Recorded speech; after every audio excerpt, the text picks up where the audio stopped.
quiet, you're all right. She fell from the ridge. The cowboy who carried her became her only hope. The Fall, Arizona Territory, 1878. The afternoon peeled away slowly from the red cliffs, as if someone were dragging the last veil of dust off the day. Elias Crane led his gray mare down a dry wash, the animal's hooves knocking on loose rock, steady and patient. The sound carried far, lonely percussion against the ribs of the desert. He had been on the trail for 3 days, trading coffee and ammunition for salt and tobacco in the nearest settlement. The faces there always looked too long, too curious. They remembered he had once been a soldier. They remembered the wrong kind of things. Elias didn't talk much. The war had taken that from him. Out here, silence was cleaner than conversation. When the wind shifted, it brought something with it, a sound that wasn't wind. A cry, sharp and short, cut the air from above the ridge, followed by a heavy thud somewhere down the slope. Elias froze, hand brushing the revolver at his belt, eyes narrowing toward the cliffs. He waited. Nothing. Only the hush of the desert, endless and cruel. Then faintly a broken gasp. He climbed. The rocks scraped his palms. The air burned with heat, and when he reached the narrow ledge, he saw her, a young Apache woman, half buried in dust, her body twisted, one leg bent wrong beneath her skirt. Her hair spilled over her shoulder, black against the red ground. Blood darkened the edge of her moccasin. For a long moment, Elias only stared. He'd seen plenty of bodies before, on battlefields, in burned-out barns, but this one still breathed. He should have walked away. Harboring an Apache was enough to get a man hanged in town. Yet there she was, skin trembling, with each shallow breath, mouth opening around a word he couldn't understand. He knelt. The smell of iron filled his nose. Easy now, he muttered, though she couldn't hear him. He tore a strip from his shirt and wrapped the wound tight. She cried out, a sound more animal than human. Her eyes fluttered open, wide and terrified. For a heartbeat, he saw himself reflected there, some weather-beaten stranger framed in the ruin of a dying day. "Quiet," he said. "You're all right." It was a lie, but it steadied his hand. When the bleeding slowed, he lifted her. She weighed little, light as regret. The slope back to the valley was steep. His boot slipped, his shoulder burned. The mare followed behind, patient, ears flicking. Every few steps he could feel her breath against his neck, hot and shallow. By the time he reached his cabin, the sun was gone. The horizon glowed, a thin vein of gold, then fell dark. Inside the cabin smelled of wood smoke and loneliness. He laid her on his bed, stoked the fire until the logs hissed. Steam rose from the pot where he poured whiskey and water. The air turned sharp with it. He cleaned the wound, splinted the leg with pine sticks, wrapped it with linen cut from an old undershirt. She didn't wake, only flinched now and then when the pain moved through her. He could see how young she was, 20 maybe, and how the desert had already carved lines at the corners of her eyes. When the work was done, Elias sat on the floor beside the fire, elbows on his knees. The wind outside slid under the door like a ghost. He reached for the tin cup, poured himself a swallow of the whiskey that hadn't boiled away. Across the room, the woman stirred.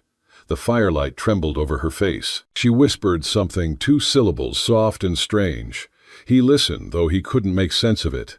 Maybe it was a prayer. Maybe it was her name. The mare snorted outside, restless. Elias rose, checked the door, then turned back to her. She had fallen silent again, but her chest still rose slow and uneven. He stood a long while, watching the flames lick up the chimney, watching their light crawl across the walls that had been bare too long. The sound of the fire was the only heartbeat in the room. Finally, he whispered almost to the fire itself, "Nobody gets saved twice, but maybe she will." The wind answered, carrying the smell of dust and rain from somewhere far off, the scent of a world that hadn't yet given up on mercy. The cabin night held the valley like a closed fist. Wind scraped along the windows, prying for cracks in the wood. Inside the cabin flickered with the weak pulse of the fire. Elias dozed in a chair near the hearth, boots still on, hat pulled low. He wasn't used to sleeping in the presence of another soul. Every creak of the floorboards made him twitch awake. When he finally stirred for good gray dawn, had begun to seep through the cracks between the shutters. The woman was still there. Her leg bound her face pale against the coarse blanket. For a moment Elias thought she was gone. Then he saw the rise of her chest, slight, but there. He rose stiffly, poured water from a kettle, and wiped his face with the cold rag. Outside the desert was still half asleep, the world painted in the same color as ash. The air smelled of juniper and frost. He fed the fire, then crouched beside the bed. "Still here," he said quietly. Her eyelids fluttered. Two eyes dark as wet stone opened and fixed on him. She tried to move, but pain caught her halfway. Right. Her lips parted. He heard a breath that might have been a word. "Don't," he said, palms raised. "You're safe." She didn't understand, that much was clear. Still, something in his tone made her stop fighting. She stared at him, searching for the shape of threat. He pointed to himself. "Elias." Then, after a pause, he pointed at her. "You?" She blinked, confused, then murmured something that sounded like Nasha. The sound was fragile, but it stayed in the air like a tiny bird refusing to die. "Nasha," he repeated. His voice softened around it. She nodded once, then looked away, exhausted. He mixed a bit of dried meat into a pot with water and coffee grounds, the only stew he could manage. The smell filled the cabin, harsh but warm. When he carried the bowl toward her, she tensed again, ready to fight. Elias stopped short of the bed and set it on the table instead. He gestured slow and deliberate to show he meant no harm. She watched him like a cornered deer. Only when he stepped back did she reach for the spoon, trembling. The first sip made her cough, but she kept going as though hunger had been waiting for permission. Elias leaned against the wall and studied her without speaking. She was young, but not fragile. Muscles along her arms spoke of work, not weakness. Her hair was thick with dust and twigs. In the firelight her skin glowed the color of rain-dark earth. When the bowl was empty, she set it down and sank back onto the bed. Her eyes closed before he could say another word. Elias stood there a while, listening to the fire. He told himself he would take her to the nearest trading post whence she could stand. That was the right thing. That was the lawful thing. But law had never been kind out here. He remembered how soldiers used to talk, how they'd ride into a village, burn it down, and call it victory. He'd quit before the war finished, too tired to pretend there was honor left in killing. He went to the door and opened it. Morning light fell across the valley, cold and white. The wind ran its fingers through the grass, whispering through the sage. He saw the line of his own tracks leading back up the ridge. They looked like the trail of a man who didn't yet know where he belonged. By afternoon the fire had dwindled. He added more wood, checked her bandage. The swelling had gone down. She stirred, muttering something in her language, short rhythmic syllables. Her hand brushed his wrist by accident, and he froze. Her fingers were small, warm now. For an instant her eyes opened and met his. No fear, just exhaustion, and a strange, fragile trust. Elias cleared his throat, withdrew his hand. "You'll walk again," he said quietly, even though she couldn't understand. "You will." The light outside began to turn gold. He sat in his chair again, the fire crackling between them, two strangers, sharing the same silence. The wind sighed through the cracks, carrying the scent of pine smoke and rain. She whispered once more that same word, Nasha. Then she slept. Elias leaned back, staring into the flames until their shapes blurred. He realized, with something close to shame, that the sound of her breathing made the cabin feel alive again. He hadn't meant for that to happen. Outside, the desert stretched endless and unforgiving, but inside, for the first time in years, something human had begun to stir, a faint warmth against the long cold of his solitude. The long night. By the third evening, the wind had turned mean.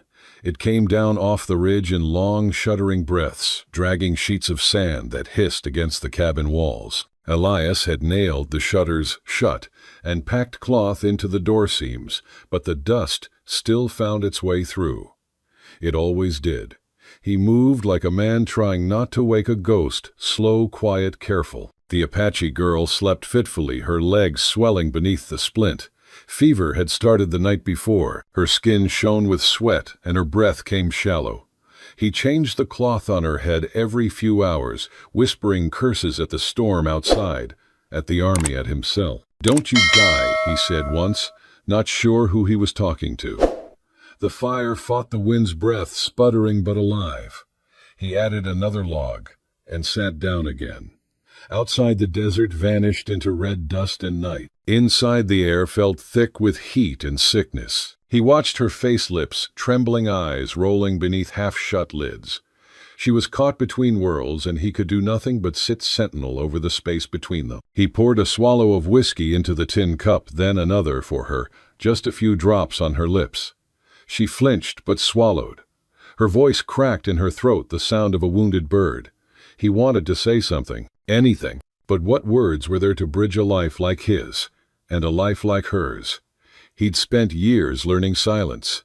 It was the only language that had never lied to him. Hours passed. The storm pressed harder. Sand scraped the window like nails. He told himself stories just to fill the dark about the war, about Maria, his wife, how she used to hum at the stove, sleeves, rolled hair braided down her back. She died in childbirth in a year when rain never came. Elias had buried her under the mesquite tree by the creek that no longer ran. He hadn't spoken her name since. Not until now, when the fevered girl on his bed muttered it in a whisper that wasn't hers. He looked up sharply. "What did you say?" She didn't answer, just moaned softly, words tangled in Apache. But the sound of Maria hung in the air like smoke curling through him. He rose, moved to her side, and dipped the rag again. "Easy," he murmured. Her skin burned under his hand. He brushed her hair back and saw the line of a scar near her temple, old and pale. Whoever she was, she had survived worse than falling from a ridge. The storm howled again. For a moment, he thought he heard voices, men shouting far off, or maybe the ghosts of wind. He stood at the door, peered through the crack. Nothing but the shifting blur of sand. When he turned back, she was awake, barely but awake. Her gaze locked on him, wild at first, then dimming as she recognized the shape of his face in the firelight. She said something slow, broken English. "Fire hurts." Elias blinked. "You understand me?" She frowned, struggling. "Too hot." He hesitated, then opened the flue a little wider. The flame dropped low shadows, crawling up the wall. She exhaled a shiver rolling through her body and whispered another word, one he didn't catch. He sat again. "You rest." Silence stretched between them, soft as breath. An hour later, she stirred, eyes half open. "Why? Help?" The question stunned him. He looked down at the hands that had done it, the ones that had killed the ones that now tried to heal. "Didn't think," he said. "Just did." Her mouth curved faintly, not quite a smile. "Fool," she whispered. "Maybe," he said, leaning back. The wind wailed like a train somewhere beyond the ridge. The sound brought an ache he hadn't felt in years, a loneliness that wasn't empty but full of memory. He found himself talking again, voice barely above a murmur. "I was a soldier once. Thought we were fixing something. We weren't. We just broke it different." She didn't understand every word, but she listened.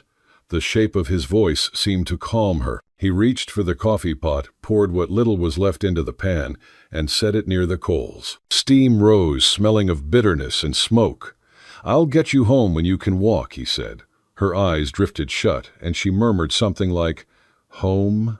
"No." Elias frowned. "You got nowhere to go." No answer, just her breathing slow and fragile. He sat through the long night, adding wood to the fire each time it threatened to die. The cabin filled with shadows that moved when he didn't. At some point he realized he was humming low, tuneless, something Maria used to hum. It sounded strange in his throat, like a memory borrowed from someone better. When dawn finally came, the storm had passed. The world outside was ghostly white, with dust, every ridge softened. The girl slept, her fever broken. The air smelled of ash and clean light. Elias opened the door, blinking against the brightness. Wind carried the faintest scent of rain, the kind that never reached the ground. Behind him, a small sound, her voice weak but clear. "Elias." He turned. She was awake, her eyes clearer than they'd ever been. For a second he thought he saw Maria in them, then realized it wasn't memory. It was life. "Yeah," he said quietly. "I'm here." Outside, the desert was still waiting. Inside, something had changed. Not healed, not yet, but mending the way the land does after a storm. The riders, By mid-morning, the wind had died. The world seemed to have exhaled and then forgotten how to draw breath again. The air was so still that Elias could hear the faint tick of the stove metal cooling, a small stubborn sound in the silence. Nasha slept, her breathing steady now, one hand resting over the rough blanket. The fever had left her face pale but calm. She looked younger in that piece, less like someone chased by war, more like a girl who'd once laughed under open sky. Elias rose quietly, his joints stiff from 2 nights of half-sleep on the cabin floor. The room smelled of cedar smoke, boiled beans, and sweat dried into cloth.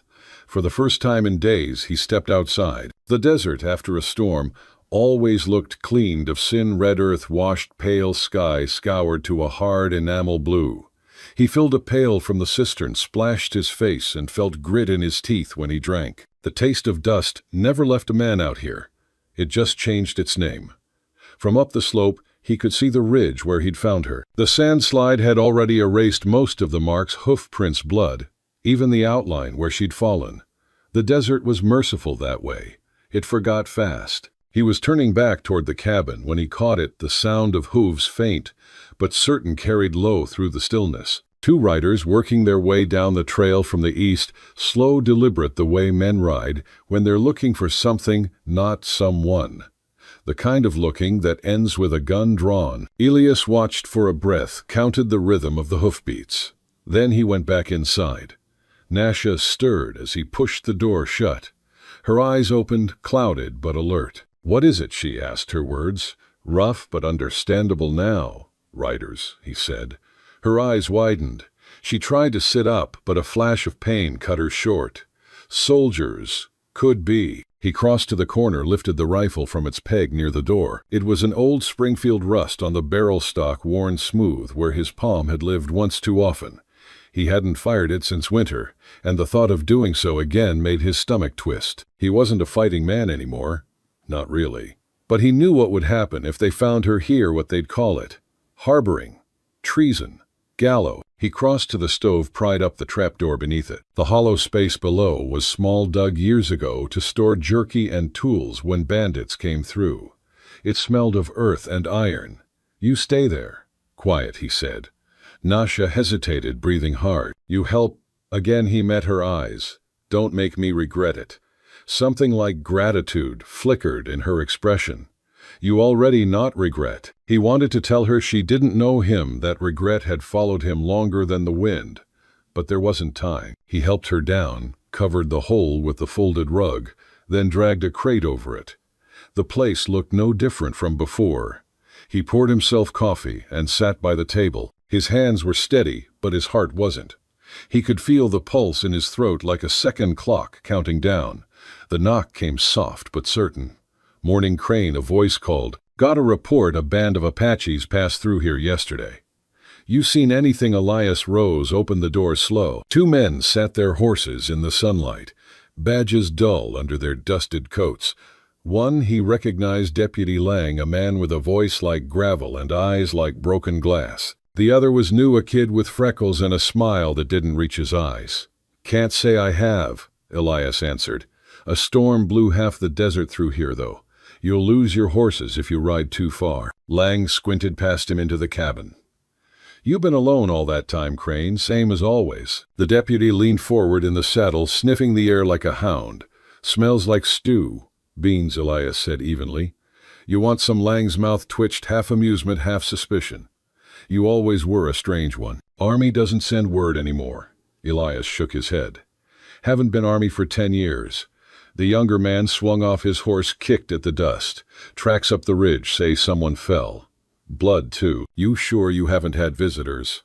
Elias's pulse slowed, the kind of calm that only came when trouble had already arrived. "If I had," he said, "you'd see their bodies." "You think I'd hide someone?" The kid looked uncertain, eyes flicking toward Lang for cue. Lang just stared, measuring him. The silence stretched until the wind dared to return, nudging a dry weed across the yard. Finally, Lang spat a thin line of tobacco into the dirt. "If you do see any of 'em, Apache or otherwise, you send word to town. You know what they did near Santa Cruz last month?" "I heard," Elias said. Lang's expression didn't change. "You done." The deputy smirked, tugged his reins. For now. The horses turned hooves, crunching over the gravel, fading into the distance, until all that was left was dust hanging like ghosts between the hills. Elias stood there a long moment, watching the horizon, until the last flicker of sunlight swallowed them whole. Only then did he go back inside. The cabin seemed smaller somehow, the air thick with all the words he hadn't said. He moved the crate aside, peeled up the rug, and lifted the trapdoor. Nasha lay curled in the dark, eyes wide. "They're gone," he said quietly. She blinked, the tension in her shoulders easing just enough for her to breathe. He helped her climb out, her hands cold and shaking. "They kill me," she whispered. "Not if I can help it." Why, he didn't have an answer ready. He thought of the war, of the smell of burning canvas, and the sound of men screaming under their own flag. He thought of Maria's grave, how the river had taken it the spring after she died. He thought of the things he'd done in uniform, how mercy had become a language no one spoke. Maybe it was guilt. Maybe it was something simpler, an old reflex to protect what the world had already decided to destroy. "I guess I've had enough dying on my hands," he said finally. She studied him for a long moment, face unreadable. Then she nodded once, solemn as a prayer. As the day stretched thin and gold toward evening, the desert came alive again. Wind slipped down the ridge, teasing loose strands of her hair as she sat near the fire. Elias cooked quietly, beans again, a bit of dried venison cut into thin strips. The sound of the ladle against tin was the only speech between them. They ate from the same bowl, passing it back and forth in silence. When she looked up, her gaze met his, and didn't flinch this time. There was something steady in it now, something that made him think of ground after rain, fragile but capable of bearing weight again. Outside, the riders were long gone. The wind carried away their scent, their threat. But the silence that followed wasn't peace. It was something heavier, like a vow they hadn't spoken but both understood. That night, Elias couldn't sleep. He sat by the window with the rifle across his lap, watching the horizon fade into darkness. The desert never really slept, it just pretended, letting its ghosts whisper beneath the sand. Each gust of wind raised a curl of dust from the ridge, like the earth remembering what it had taken. Behind him, Nasha murmured in her sleep words in Apache, soft as prayer. He caught only one safe. He turned the word over in his mind. It felt foreign on his tongue, like something he'd forgotten how to pronounce. But the more he thought of it, the more it sounded real. He stayed awake till dawn, not because he feared the riders would return, but because for the first time in years he'd been given something worth guarding. When the morning light came thin and gold, it spilled across the floor and touched her face. Elias let the rifle rest beside him and watched the sun climb. For the first time in a long time, safe didn't sound like a lie. It sounded like a promise, the return of pain. The morning came too quiet. The kind of stillness that makes a man's skin itch, like the desert itself, was holding its breath and daring him to move first. Elias woke before dawn to the sound of shallow gasps. For a second he thought it was his own breathing, the kind that comes when a nightmare refuses to let go. But then he turned and saw her. Nasha lay twisted in the blankets, her face slick with sweat. Her mouth moved soundlessly, as though she were arguing with some ghost that would not leave her be. He touched her shoulder, and the heat under his palm made him curse softly. The wound in her leg had gone red again, angry and wet to the touch. Fever had come back with vengeance, crawling up from the limb like a slow fire. He tried the compress cold water clean cloth, but she groaned, pushing his hand away weakly. "Burns," she whispered, her eyes glassy, unfocused. He pulled back the blanket. The bandage was soaked through edges dark. When he peeled it away, the smell hit first, sour and wrong. The flesh beneath had begun to swell, a hard red ridge spreading outward. Infection, the kind that didn't forgive. Elias stepped back, throat tight. He'd seen this before in the field, the slow rot that took men piece by piece, the way they begged to be shot before it reached the heart. He remembered the color, that sick shine of dying skin. His mind went to the trading post 20 miles east. They'd have carbolic acid bandages, maybe laudanum if the gods were feeling kind. He looked down at her again. Nasha had drifted into a restless, half-sleep, murmuring words. He didn't know the syllables, sliding like water between teeth. He knelt beside her, brushed damp hair from her forehead. "I'll be back," he said quietly. "You hear me? You hold on." She didn't answer. Her breathing came quick and shallow, the sound of someone trying to stay tethered to this world. By sunrise, he was already in the saddle, the bay's hooves chewing at the hard-pan earth. The land glared white under the early light, flat stretches of sand broken by scrub and the thin silver bones of dried creek beds. Every hoofbeat raised dust and memory. He rode hard, the way a man rides when the thing chasing him isn't behind but inside him. He thought of her face when he found her on the ridge, eyes defiant even through the pain. Thought of her hand gripping his coat when he carried her into the cave. He had not prayed in years, but the rhythm of the ride became one, "Anyway, just let me get there. Just let me get back." Hours passed. The sun climbed high and burned the color out of the sky. Sweat stung his eyes, salt on raw skin. Somewhere between the dry creek and the cottonwood grove, he saw them, two riders cresting the horizon like vultures circling heat. Lang and the kid from before. He cursed under his breath, cut north into broken country, where the arroyos twisted like scars. The mare stumbled once, on loose rock caught herself, kept running. Elias leaned low, whispering to her, urging quiet. The riders followed at a distance, black silhouettes winking in and out of the glare. He rode until the land bled into dusk. The light went soft and strange, the way it does before night takes the last of color. When the trading post appeared, a squat square of wood against the empty world, it looked almost like salvation. Old Man Petty was outside, locking the door. His beard shone white in the twilight. "Need carbolic and bandages," Elias said, swinging off the horse before the dust even settled. Petty squinted at him. "Somebody hurt," Fell Elias lied. The old man's frown deepened. "You sure it's not one of them?" Elias stared silent. The kind of stare that makes another man remember his own cowardice. Petty hesitated, then grunted and disappeared inside. He came back with a tin of disinfectant and a roll of linen. $2. Elias tossed a silver piece on the counter. "That's all I got." "That's enough," Petty said, quickly pocketing it. He leaned forward. "Heard talk the deputies are hunting again. Best keep your head down, Crane." Elias nodded, once turned to leave. He didn't make it 10 paces before the sound of hooves reached him fast close.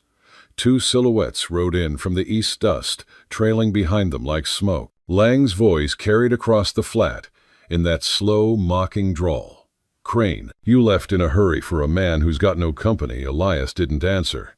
He swung into the saddle, kicked hard. The mare bolted. Shouts followed. A gunshot cracked, and a splinter jumped off the fence post beside his leg. He didn't shoot back, just rode. The desert blurred past in streaks of gold and shadow. The wind tore at his coat, flattened his hat brim. He heard Lang curse behind him, a sound swallowed by distance and nightfall. The chase faded until only the pounding of his own heart remained. By the time he reached the valley, the moon was climbing, pale as bone. His arm throbbed, he hadn't noticed the graze, until the sleeve stuck to him wet and dark.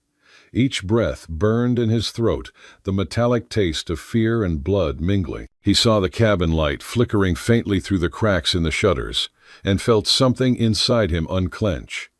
He pushed through the door, stumbled in. The air smelled of smoke and sickness. Nasha lay, half-conscious, eyes rolling under lids, skin shining with fever sweat. He dropped the tin and linen on the table, tore the lid open with shaking hands. The sharp sting of carbolic filled the room. "Stay with me," he muttered, dousing the wound. She cried out, body jerking against the pain. Her hand shot out, gripping his wrist hard enough to draw blood. He kept working, jaw tight, wiping away the pus, wrapping clean linen around angry flesh. He talked while he worked, nonsense mostly. The sort of words men use when they're too scared to be quiet. "Almost done," he said. "You're too damn mean to let it take you. You hear me, too mean." When he finished, she lay trembling, the fever still burning through her, but not as wild. Elias sank back against the wall chest, heaving. The adrenaline drained out of him all at once, leaving him heavy and shaking. Blood seeped through the hole in his sleeve, dark as oil. Nasha blinked up at him, dazed. "You hurt." "Not bad," he said, though his voice betrayed him. "You go far, far enough."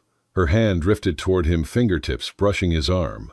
"Why?" she whispered. "You could leave." He smiled, small and tired. Could.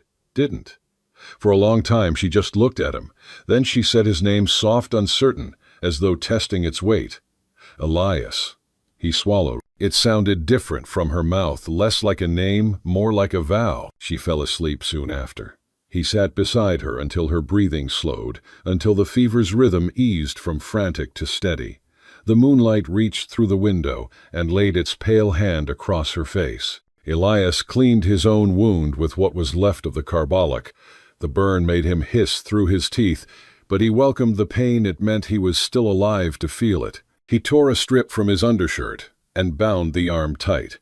Then he fed the fire. The coals were low, sullen things.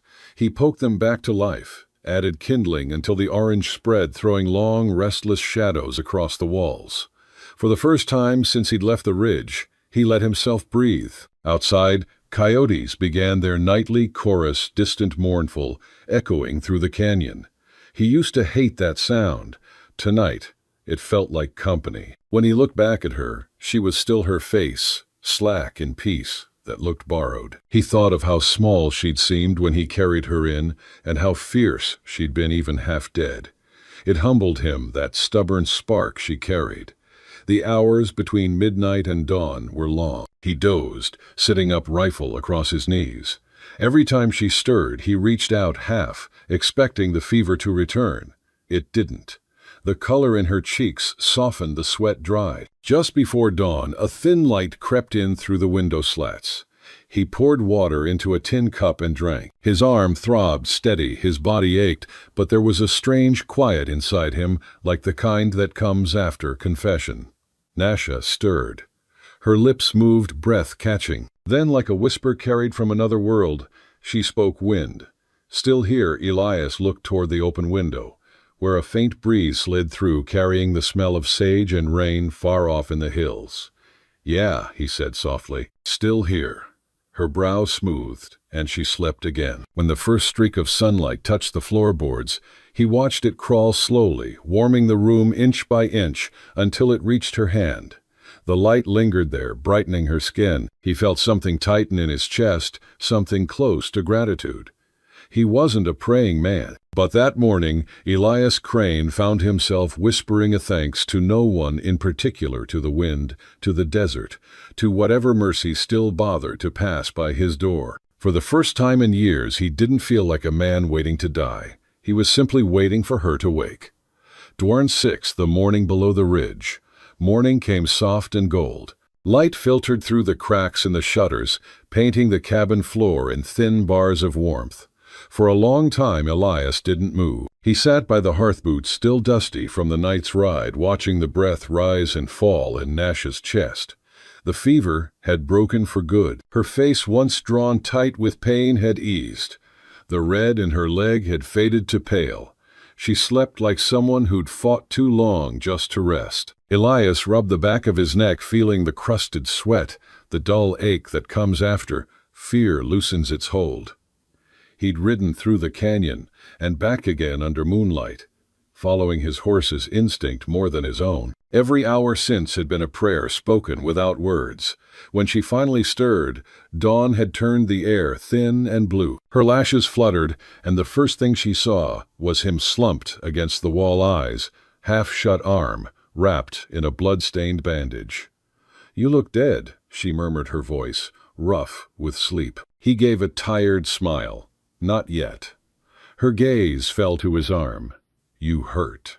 Got clipped. Doesn't matter."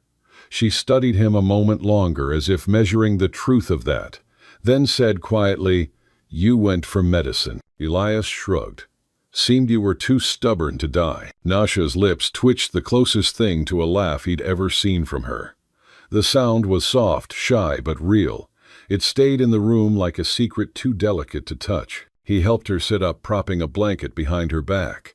The air smelled of cedar smoke and the faint sweetness of boiled sage. Outside, the valley was waking, the cry of a hawk, the shuffle of wind, Through sage the slow drip of snowmelt sliding from the roof. The world felt newly washed, as if it too had been fevered and finally cooled.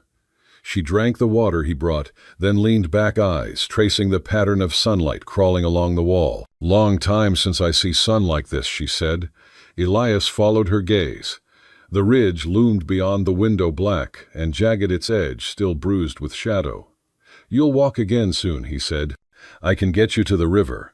After that, your people maybe." Her brow furrowed. "No people left." He didn't answer. There wasn't anything to say to that. Only the hush of mourning, honest and unforgiving. After a moment, she reached for something beneath the blanket and drew out a small bundle of leather and twine. When she unwrapped it, a charm fell into her palm, a thin circle of braided grass, with a feather tied to its edge. She turned it once between her fingers, then held it out to him. "What's this?" he asked. "Promise," she said. "For safe hands." He hesitated. "You don't owe me anything." She shook her head. "Not owe. Give." The feather was pale gray, tipped in white, the color of the hawks that hunted above the cliffs. He took it gently, careful not to break the twine. "It's beautiful." Nasha smiled faintly. "Means you belong to Wind now. Wind remembers." He wasn't sure he understood, but he felt the truth of it anyway. The wind had carried too many things from him over the years: names, faces, laughter. Maybe it was time it brought something back. That afternoon he cut 2 pine limbs and shaped them into crutches. His knife rasped softly against the wood, the rhythm steady, almost meditative. Each stroke carried its own small prayer, that she'd stand again, that his hands could still make something meant to help, not harm. When he sanded the bark away, the sap bled sweet and clear. Nasha watched him from the doorway, her hair loose around her shoulders. When he finished, she reached for the crutches and tried them. The first step jarred through her body, sending pain flashing across her face, but she didn't stop. "You'll tear the stitches," he warned. She looked back over her shoulder, breath quick. "Then I learn again."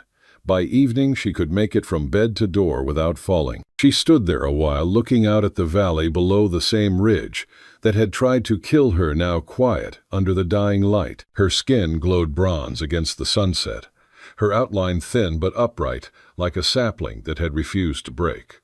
Elias joined her, leaning against the doorframe. The sky burned orange and red into the clouds, the same colors that had stained her skin when he first found her. For a long time they said nothing. "World looks different from down here," she said softly. "Maybe that's the point," he replied. A hawk crossed above them, its shadow sweeping over the cabin roof. She followed it with her eyes until it vanished toward the river. "I used to think wind was the voice of the dead," she said. "Now maybe it's the voice of what still lives." He turned the feather charm between his fingers. "Then I reckon it's been trying to talk to me for a while." She smiled, a slow, careful thing that looked borrowed from another life. "You listen now." They stood together until the light thinned and the first star blinked out over the ridge. When the chill crept in, she turned toward him, eyes dark but steady. "You could leave now," she said. "No one stop you." He met her gaze. "I'm not sure I want to." Something in her face eased relief, maybe, or recognition. The silence between them grew warm. Inside, the fire caught again, small but alive. He added another log, and the room filled with a scent of smoke and pine resin. Nasha sank back onto the bed, tired but smiling faintly. Elias sat near the hearth, the feather charm turning slow in his fingers, glinting whenever the fire breathed. Outside wind came down the ridge, soft as a sigh. It passed through the open door, touched his hair, and was gone. For a long while he listened to her breathing, to the murmur of the night returning. The valley stretched out below, endless and waiting. The ridge that had once been a place of pain now stood like a guardian keeping watch. When he looked back at her, she was already asleep, her breath steady and sure. He rose quietly, stepped to the doorway, and watched the horizon bloom with starlight. The land glowed faintly under the moon, all dust and silver and forgiveness. For the first time in years, he felt the weight in his chest loosen. The world hadn't changed, but something in him had. He reached into his pocket and closed his hand around the charm. The feather brushed his skin light, fragile, alive. "Wind remembers," he whispered, tasting the words. And beneath the ridge, where he had found her 2 lives once broken, began quietly to mend.